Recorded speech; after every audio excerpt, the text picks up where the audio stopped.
হল সংখ্যা কম এবং এই কারণে মানুষের কাছে দর্শকের কাছে পৌঁছাতে পারছে না ঠিকমতো, এই বিষয়টি নিয়ে সুমিতের কি মত? আসলে অ্যাকচুয়ালি এই ফান্ডাটা টোটালি প্রডিউসার অ্যান্ড ডিস্ট্রিবিউটারের ফান্ডা। তো আসলে এই যে সাপোর্টটা বা আসলে কয়টা হলে যাবে, কিভাবে আমি আমার এই প্রোডাক্টটাকে নিয়ে যাব এতগুলো হলে, কিভাবে আমি কম্পিটিশন রাখবো মার্কেটে, আমার মার্কেটিং ওয়েটা কি হবে, আমার টিজার কি হবে, আমার ট্রেলার কি হবে, আমি কখন কোনটা দিব, কিভাবে স্পেসিফিক করব আমি আমার ফিল্মটা 8-10টা ফিল্মের সঙ্গে যাতে আরও 5টা হল পায়, এটা আসলে পুরো ফান্ডাটা হচ্ছে প্রডিউসারের। হ্যাঁ, একদম প্রডিউসারের ফান্ডা। তো সেখান থেকে আসলে আমি যদি বলি যে আমাদের সিনেমা যদি বা আমার ফিল্ম যদি কম হল পেয়ে থাকে, তাহলে আমি বলবো যে এটা প্রডিউসারের কোনো পলিসিতে ভুল আছে।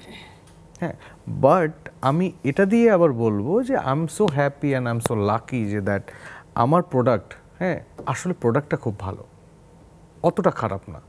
তো গ্র্যাজুয়ালি যার কারণে কি হচ্ছে, আমার হলগুলো বাড়ছে। হ্যাঁ, আমরা প্রথম দিন রিলিজ করেছি 2টো হলে, আমাদের নেক্সট উইক গিয়ে হয়ে গেছে 4টা হল। তো এরকম গ্র্যাজুয়ালি বাড়ছে, তার মানে কি? তো হ্যাঁ, সেটা আমি বলছি যে যদি এই যে এফেক্টটা আসলে পড়ে, বাট এফেক্টটাকে আসলে টেকনিক্যালি হ্যান্ডেল করতে হয় প্রডিউসারে।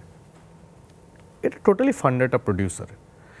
তো আমি জাস্ট একজন অভিনেতা হিসেবে যদি আমার একদম একটা ব্যক্তিগত মন্তব্য যদি আমি বলি, সেখানে আমি বলবো যে হ্যাঁ, অবভিয়াসলি হ্যাম্পার তো হচ্ছি, যে খারাপ তো লাগছেই, যেখানে হয়তো এটা একটা না, 2টা না, হয়তো 10টা হলে হতে পারতো। তো 2টোর থেকে যদি 10টাতে হতো, তাহলে আমার সার্কামস্টেন্সটা বাড়তো সিনেমাটার। তো যে গণ্ডিটা থাকে সেটা একটু স্প্রেড আউট হতো। তো সেটা আসলে ধীরে ধীরে হচ্ছে। তো সেখানে কি লাগছে, সময়টা লাগছে। যেটা হয়তো 1 উইকে হতো, সেটা এখন 2 উইকে গিয়ে হচ্ছে বা 3 উইকে গিয়ে হচ্ছে। সেইটা আমার দিক থেকে, আমার একটা ব্যক্তিগতভাবে এটা আমার একটা খারাপ লাগা। ভালো গল্প এবং দেখতেই তো চায় মানুষ, দর্শক তো চাই ভালো গল্পের কোনো ফিল্ম দেখতে। এখন তার থেকে যে বড় যে জিনিসটা বলবো সব থেকে খারাপ লাগা, সেটা হচ্ছে যে হ্যাঁ, আমার যদি মাল্টিপ্লেক্স থাকতো, হ্যাঁ, আসলে কি মানুষ এন্টারটেইনমেন্টের যে বড় ব্যাপারটা, সেটা হচ্ছে মানুষ অনেক ট্রেন্ডি জিনিস পছন্দ করে, সেটা হোক দেখার, সেটা হোক শোনার, সেটা হোক গাওয়ার। হ্যাঁ, তো যেমন আমি বলি, শাকিল আপুর একটা কথা থেকেই আমি বলছি যে গানের সুর, হ্যাঁ, গানের সুর এটা নতুন পুরনো হয় না, আসলে সুরটা সুরই থাকে, এভাবেই হয়। ট্রেন্ডি হয় অ্যারেঞ্জমেন্টটা, আসলে গানের অ্যারেঞ্জমেন্টটা, ওটার সঙ্গে কী কী বাজছে, কীভাবে বাজছে, হ্যাঁ, কোথায় কীভাবে বাজছে, যে এটা কি আসলে টেকনো ইউজ হবে নাকি ইলেকট্রো ইউজ হবে গানটা, আসলে এটাকে এভাবে ট্রেন্ডি করে কম্পোজাররা।